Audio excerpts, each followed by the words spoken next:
Hello, everybody. Welcome to this week's episode of the Recruitment Reality Podcast. I am delighted to be joined by Yasmin from Ideagen, which is a Nottingham, Derbyshire business, Nottingham, Derbyshire border business. So it's close to my heart. I've known about Ideagen for quite a while now, and delighted to say that we're now partnering, which is awesome. Really excited to hear from you, Yasmin, about I guess your current challenges, what you do differently as a business. I know Ben, who obviously leads the organisation, has, a really big passion for talent and, giving access to talent. So I'd love to hear more about that as well. But rather than me do an intro to yourself, it'd be great if you could just give the audience a little bit of background to you. Excellent, thank you. So I'm Yaz, part of the internal recruitment team here at Ideagen. Like Woody said, we're based here in Nottingham, but we're a global company, and with that has its own challenges in recruitment and whatnot. But global company, really exciting software company, dealing with kind of audit risk and compliance. We recruit anything from kind of early careers, which we're having a big focus on. And like you said, something that Ben's really passionate about, all the way to kind of our seniors, VP. And as we acquire new businesses, which we do a lot, that kind of only ever expands, which is another challenge for us. But it does mean it's a very exciting place to be at Ideagen at the moment. Yeah, absolutely. And probably one of the most acquisitive businesses I know of, which I would imagine creates some challenge in itself. So where I'd like to start, if it's okay, because I just think it's such a great thing that you and Ben and Ideagen in general kind of promote is early careers talent, and just talking about what you maybe do differently and the kind of focus that you have on giving access to people that maybe don't have, the same level of access as other people. Could you tell us a bit more about initiatives that you have in that space? Yeah, so we have a Think Big programme, which we partner with Nottingham Forest Football Club.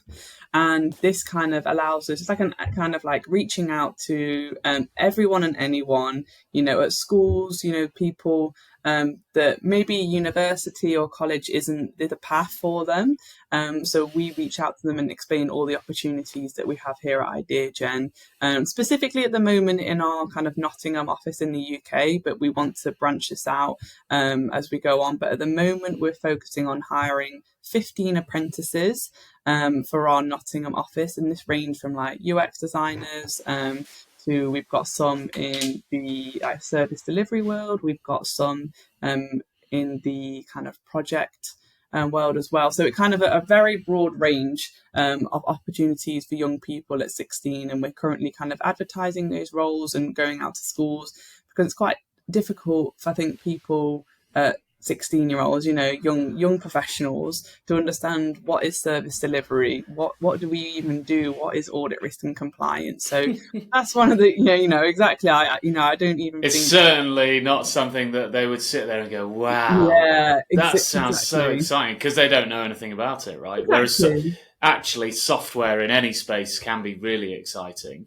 And exactly. Like I mentioned before, we're a really exciting business, and it's such a good business to kind of have your first role at, because we are so fast moving. There's so much to learn, but it's just kind of them getting that knowledge out there. And, because we partner with the football team Forest, it does mean that we do get our brand and this out there, but it's just kind of getting that reach across as many young people as possible to kind of start their career. So that's a really exciting program that we do.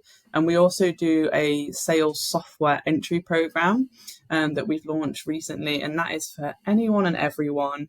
Maybe you're a fresh graduate, or maybe you've done a couple of roles and you've not particularly found your calling in life. And we kind of do assessment centres regularly throughout the year for people that want to kind of get into sales. It's a great first role. It's a very challenging but super rewarding, not just because you get commission, but also because you get to learn so much, and you get to learn so much about the business. So that's another scheme that we're rolling out. And then another one that we're rolling out is the graduate management scheme, which is really exciting. That's to start next summer. And this is really exciting because not loads of graduate schemes offer management straight away, but we really want to kind of nurture our future leaders and we want them to learn as quickly as possible. That's why we've done it like a rotational program throughout the business. And that's something that we're really excited about. And that's launching now as we speak, it's live. So lots of things going on for early careers at the moment here at Ideagen. Amazing. So that's all the good stuff. Tell me about the bad stuff. Like, what are you finding most challenging with launching quite a lot of initiatives in early careers at the moment? Yeah, good question. I think we want so much at Ideagen and we're very fast paced, like I've mentioned several times, but it's really getting hiring managers to understand that hiring a graduate or hiring apprentices is not necessarily the same as hiring like a normal or typical role. And that's part of us as myself and learning and development to design a program that gives them all that skills along the way, but it's just about teaching the hiring managers that. I think that's one of the challenges. I think another challenge is it's just with a graduate management program or a sales program, the recruitment is very intense. So when you do a sales software program or assessment day for an apprentice or whatever role you're choosing, you have to screen a lot of people. So you have to get your applicants need to be really, really high, 150. And then you need to go through them. You need to then call or screen, or we've just started using Willo, which saves a lot of time, but you have to screen a lot of people. And then we do psychometric testing, which is a great another tool. And then the number of drop-off that you get from those psychometric testing or those Willo screen is a huge amount. So it just means that you're having to do a lot of work. And then on the day, if you invite 20, you might then get 15 applicants that turn up. So it's a huge amount of work to get those kind of 5 people that you want in. We've just recently recruited 5 people from an assessment day. And I think, we had to invite 50, screen 30. So it's a huge drop-off rate. So it is a lot of work, but they are really fun days. And then they're really rewarding, but it's a lot of work for those assessment days for early careers, and some of them might have never done an interview before. So you almost want to coach them through that as well, give them hints and tips. We've created some videos you're about to create some videos and launch them to send out and do like webinars with unis and things like that. So it's just understanding through the whole process that they might never have wrote a CV before, they might have never done an interview. So it's setting expectations for you as a recruiter and for the hiring managers and how you're going to tackle those problems throughout. But yeah, it's rewarding, but it is a slightly different process when you're recruiting young professionals. Yeah, and so as you know, Yaz, I worked in graduate recruitment for many years, and the biggest challenge especially with sales, I always found was 2 things. One, they are all like the same candidate because 100%. their CV is like, I worked at Gulliver's Kingdom in Matlock. That was about it before starting my career in recruitment, and hopefully that doesn't say too much about me, but it might. And everybody else has worked in Burger King or McDonald's, or everybody's done D&V, all of that stuff. So actually getting people to seeing beyond that kind of wash of these people all look the same and maybe they've got slightly different degree levels. I found that very hard. And then in sales, I found they don't know what sales really is, especially in the B2B world. How do you cope with, firstly, that challenge of everybody is kind of the same on paper, and then secondly, especially in sales, how are you testing their motivation for something they really don't understand at the moment? That is I completely agree. They don't understand sales. They don't understand what B2B SaaS software sales is. Yeah. So I think one of the things that we tackle is we don't really rely on CV too much, because like you said, they're all the same. They're not that insightful. They tend not to have that much experience. So one of the tools that we use is Willo, because it allows us to delve a bit deeper into why do you actually want to do sales? why do you think you're motivated? Why do you kind of show resilience? Have you shown resilience? Do you think you'll be able to handle a lot of rejection? So that's a really useful tool. But we also, as I mentioned before, use Cleverly to do some testing, and Cleverly allows you to assess against certain things like grit. They love that word in sales. So assess against grit and resilience and motivation, and that's another good tool. But then again, on the assessment day, we just reiterate this quite a lot, isn't it? You're going to have to learn a lot to be successful in this role. But if you do, oh my God, the places that you can go are endless. But we do make sure that they understand that through the assessment day. And we try and kind of give them role plays in the assessment day as well to understand how they think on their feet. Are they coachable?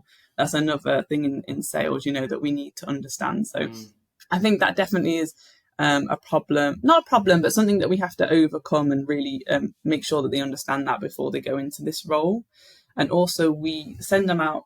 We've designed a program especially sales, but we design a program for all our early careers people or all our young professionals. And it's about giving them that access to that overview before they join, to understand like, what are my development points? What am I actually going to be doing in this graduate management program? So it's just informing them and making sure that they are aware of, what this role is, what the opportunity is. Yeah. Awesome. I mean, look, that's why Willo was created, to see beyond the same bit of paper for everybody. And I like the onboarding stuff that you talk about as well. And again, with grads, the worst thing you can do is turn up to a job on day one and then figure out, actually, this is not what I thought it was. And you've wasted the candidate's time, the manager's time, your time, all of that. So it is super important. Moving away from early careers then, and looking across the sort of challenges of running a global recruitment strategy, how are you dealing with that, and what are the different things you're seeing in different markets from a just from a challenge perspective? I think one of the main challenges we have is just sheer number of recruitment that we have to do, which, it just takes up so much of our time, and everybody thinks that they're all critical, which they are. So I think that's what the biggest challenge that we face. And I think the way that we overcome that is we have introduced a really good structure for our recruitment, our feedback and the way that we do things, and even the approval for all the roles is quite rigid and quite structured, because when we bring on new acquisitions, and I think we've done like 3 in the last couple of months, so it's really a lot of acquisition. They have their own process, or they might do something completely differently. So it's about bringing them on board quickly and making them understand that this is how we do things, and we do things for a certain reason. But that takes time, and we've got an acquisition in India and an acquisition in the US, and bringing them all on board at the same time and doing the same thing is a challenge, and I think will always be a challenge for us. But it's just making sure that we've got that material there for them to go back to, and that we onboard them as employees well. But I think across the market as well, I think especially in the UK, I think that people are asking for more. And I think it's when we come to that offer, they're bargaining a lot more, which can be interesting. So it's just about kind of negotiating those things early on, especially I do a lot of finance roles at the moment, and we've really had to increase the budget for these candidates to make sure that we get all the qualifications that we need. Like I've just done a tax manager and a group management accountant, and for both of those roles, I've had to think, I think we need to, if we're going to get the calibre that we want, we might need to increase the salary. So that's one of the things that I find across the UK, and even for not a lower role, but quite not a senior role. I've just done a graphic designer roles and graphic team leader roles, and even because we've got to get the portfolios right, and we need someone that's that's been introduced to this industry before. So finding the right candidates for them has actually been quite interesting as well, because there's lots of things that need to marry up for those roles. Is their design good? Are they used to B2B? So quite a lot of challenges in the UK market. But also in India, this is a new market for us. That's a whole different ball game. The number of applications is really high, but when we actually come down to it, getting those people in on the first day is really difficult. Some just don't turn up. Some use the offer as a bargaining chip at their current company. CV fraud is a new thing that we've been introduced into, which I wasn't aware of in India. So it's a new process. Again, you've got to take a picture at the interview, take a picture at assessment. So that's a challenge that we face there that we're overcoming. But yeah, very interesting to see the different markets kind of globally and how we tackle that. Very different challenges globally. Yeah, I think in India, I would call them almost unique, but they're not unique, but they happen at a higher volume, the kind of imposter, fake CV, etc. And I think it's mainly because companies are hiring remotely in India. Yeah. So actually candidates can get away with it more often. So actually building an auditable trail of your interview process, and because it's happening at such high volume as well, like if you look at some of our Indian clients, they're getting 2,000 applications per role. It's like absolutely insane. And they have to sift through it quickly, but they have to make sure they're sifting the right people, because they can't be getting rid of, the genuine applications in place of the imposters. It is a difficult market for sure. So I'm sure you're learning a lot about that, about the market, and really the culture of work in India is totally different to the UK. So you talked obviously a little bit there about sort of global recruitment and getting the right candidates in and that kind of stuff. I'd like to understand, and you also talked about feedback, which I'd like to come back to. In terms of like employer branding, Ideagen, it's a great business, a really great business. If you know Ideagen, you generally hold it in high regard, but there's a lot of people that don't know who Ideagen are. It's one of those companies that is amazing, is growing fast, doing really well, but not that many people have heard of it, mainly because it's in B2B and that kind of stuff, and audit and risk. And if you're if you're just a normal person on the street, are you going to see it every day of the week? Probably not. So how do you get your employer brand out there and try and get those applications in from top tier candidates?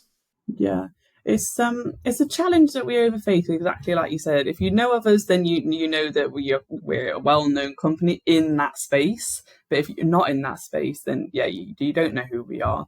So we do a couple of things. So we try and reach out to local universities. So recruitment fairs, we try and get involved with unions and things like that, and big sports events to try and get our kind of young student unions, not trade unions.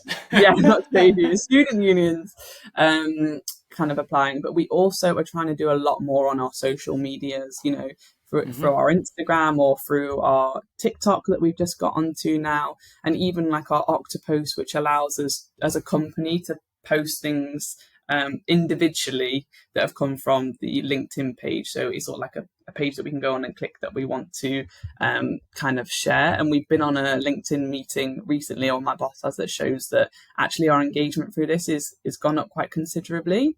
But it's also who we partner with, like we've got the Forest. So our logo's on the Forest shirt, and it's on at the games, but also kind of we're looking into kind of more business societies, or like Nottingham partnership with local businesses. We partner with the tech industry in Nottingham, and we're looking to kind of do more globally about this as well. So it's an ongoing thing that we're trying to get our name out there more, and our brand out there, and it is getting there, but it's not something that will ever be finished, really. So we always are looking for like new innovative ideas to get our name out there. Yeah, shout out to Octopost and my good friend Natalie Binns, who I think is the head of growth or director of growth there. But very cool business. Amazing to hear that you're using them. And thanks for the kind of overview. And, employer branding is something that never stops because it's basically your company culture through a window, right? And if your employer branding isn't your company culture through a window, then it's just false and somebody's going to turn up and hate your company. So so it is super important to get the authenticity out there. Okay, and then you talked about feedback. Now I've just done a round of interviews myself, and it was stark the sort of realization that when I was giving feedback to these candidates, like, by the way, this is the part of the process, this is why there's a hold up, thank you for your patience, and then I gave really specific feedback to those, to the Willo interviews. I gave sort of specific, but more lighter touch feedback. And then anybody that came to the final stages, I actually gave one-to-one sort of Loom video feedback.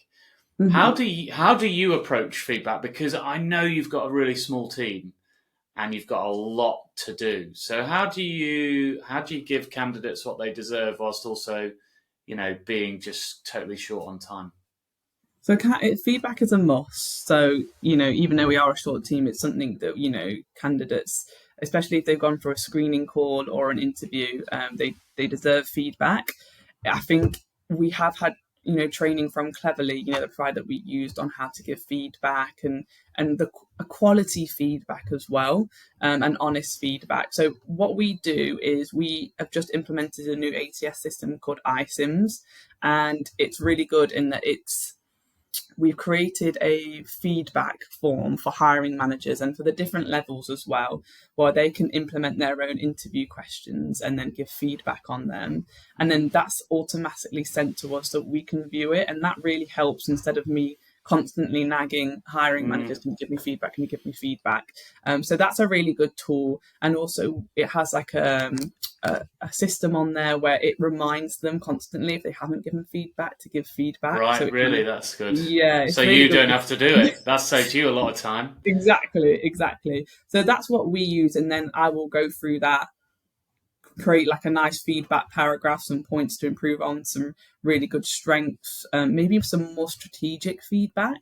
You have really good experience in this area. I don't think you're right for this role, but this role would be amazing for you. Things like that, which are really useful and candidates really appreciate. We'll give that our feedback, because we can't kind of archive a candidate unless we've given that email for feedback. So we have like a good system in place that makes sure that it's a must. You're held accountable to it, basically. Yeah, exactly. So yeah, that, I think it's just something that's in our, like I said, we have a good robust system now or process. So it's kind of like, it's just something that we do now and that happens, globally. That's awesome. I think the fact that you don't have to chase and the fact that everybody's held accountable until it's done. Yeah. Because it's easy in so many organisations, it's easy to just go, sod it. Yeah. Just forget about them, basically. We do also, we've just implemented a new hiring manager training course, and we're trying to make it, what's the word? That you must do it before you recruit. So mandatory. It's like, we'll have it mandatory. Thank you. Mandatory. And that's all about our expectations for us, but also to the hiring managers, especially if you're a new manager, you've never hired someone before, you have to do feedback, you have to make sure that your interview questions are the same across the board, things like that. So that's also, I think, helped us, but I think in the future we're going to see great kind of comeback from that. Yeah, awesome. Okay, well, look, thank you so much for so much super valuable advice. The last thing that I always like to do is just ask for your kind of 3 top tips to people in either applying for jobs or in a similar role to yourself. What would it doesn't have to be 3, but what would your top tips be to one of those 2 individuals?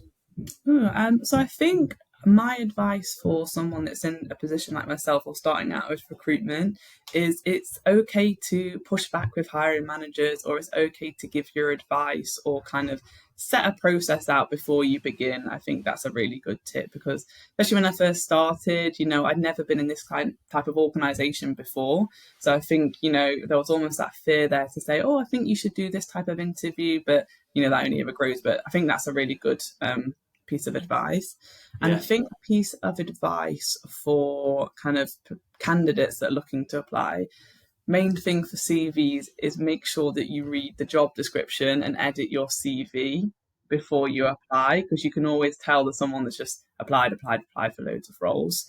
But I also think use all the tools that are out there. There are so many good AI tools that are coming in that I've just been on a webinar about today about, the best, how to optimize your CV or optimize your interviews to make sure that you're kind of getting the most out of your applications. So there's loads of good tools to use for that. So that's what I would recommend. How do you feel about candidates using AI from your perspective?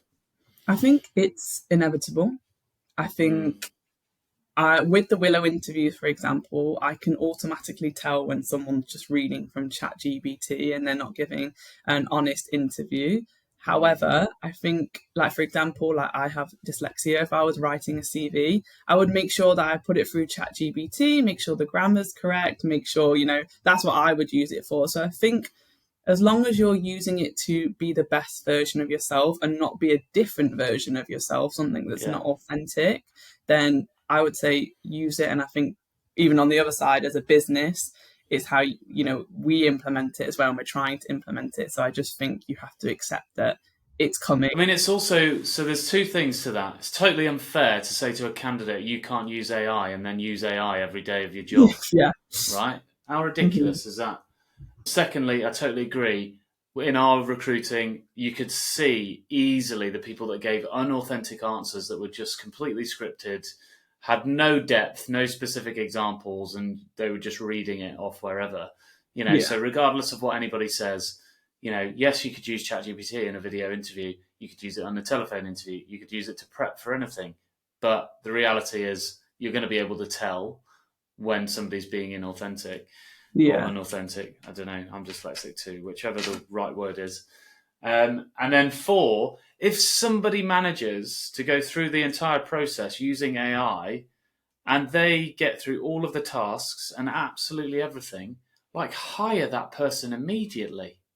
Because if they've managed to turn, ChatGPT into something authentic, if they've managed to, assimilate information, go through a psychometric profile, convince you on an assessment day that they're going to be great, and it's a graduate role, that is the employee of the future, basically, because they're taking AI and they're using it to their advantage. And that's, the companies that get ahead in the next 5 years, probably the next 2 years, are the ones that leverage AI effectively. Yeah, like you said, it will happen within the business industry, no matter what business you're in. So you want people that are innovative with any piece of new tech, because it will happen. It's just whether you get there first. Yeah, agreed. Well, Yaz, it's been awesome to speak to you. Thank you so much for coming on the podcast. I guess there's one final thing, which is if people do want to get in touch with you or want to apply for a job at Ideagen, which is an absolutely brilliant business, then how best can they get in touch? So you can message me on LinkedIn, or you can go straight to our careers site and you can apply for any jobs. If you have any questions from any jobs, you can also email in to myself as well. My email's on LinkedIn for any questions as well. So lots of different avenues. Or you can follow us on our social medias, which is Instagram, LinkedIn, and TikTok and Twitter. Nearly forgot. TikTok as well. Who's the TikToker? TikTok, we've got a great social media person in the recruitment team. I have featured on some of the TikToks, but we're only just venturing, but they're super fun. I really like TikTok. Well, hopefully some of this interview may well make it on there. You never know. But yeah, I'm sure I should be on TikTok. Given I run a video business, I should probably invest some time in it. But the problem is, it's the other side. I get addicted to it. Yeah, just I know what you totally mean. scrolling. But anyway, thank you so much, Yaz, and thanks everybody for listening. Please don't forget to subscribe to our channel, and everybody have a good week. Thanks. Thank you.